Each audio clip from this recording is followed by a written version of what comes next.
আমার মামু মালয়েশিয়ার থেকে একটা ভিডিও পাঠাছে যে মালয়েশিয়ার যে ট্রেনটা আছে মাটির নিচ দিয়ে বলে চলে ক্যাঙ্কা করে চলে সেটাই দেখায়। লাইনটা দেখতে পাচ্ছি এটা কিন্তু বাংলাদেশের কোনো রেল লাইন না, এটা হলো মালয়েশিয়ার এমআরটি লাইন বলা হয়। এটা মাটির 15 থেকে 20 তলা নিচে 11 কিলোমিটার জুড়ে এই রেল লাইনটা চলে। কোনো ধরনের ড্রাইভার ছাড়া এখান থেকে কিন্তু কম্পিউটারাইজড অপারেটিং সিস্টেমে এটাকে মুভ করা হয়।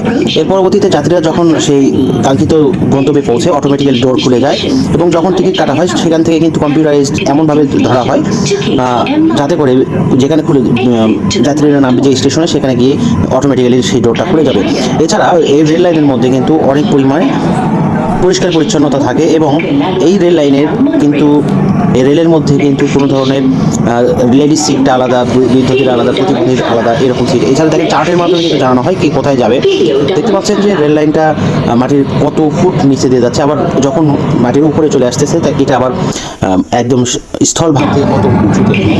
এইভাবে আপনার কতটা মানে গুরুত্বপূর্ণ স্থাপনায় এই রেল লাইনটা। আমাদের বাংলাদেশের রেল লাইনের সাথে এটা যদি তুলনা করেন বা আমাদের বাংলাদেশের ট্রেনের সাথে যদি তুলনা করেন, রাত দিন আকাশ পাতাল পার্থক্য। বাংলাদেশ দেখতে পাচ্ছেন মেট্রো রেলের ভিতরের অবস্থা খুবই পরিষ্কার পরিচ্ছন্ন। আমাদের মামা পাঠিয়েছে ছবিটি এবং ভিডিওটি মালয়েশিয়া থেকে। দেখতে পাচ্ছেন ভিডিওটি খুবই সুন্দর।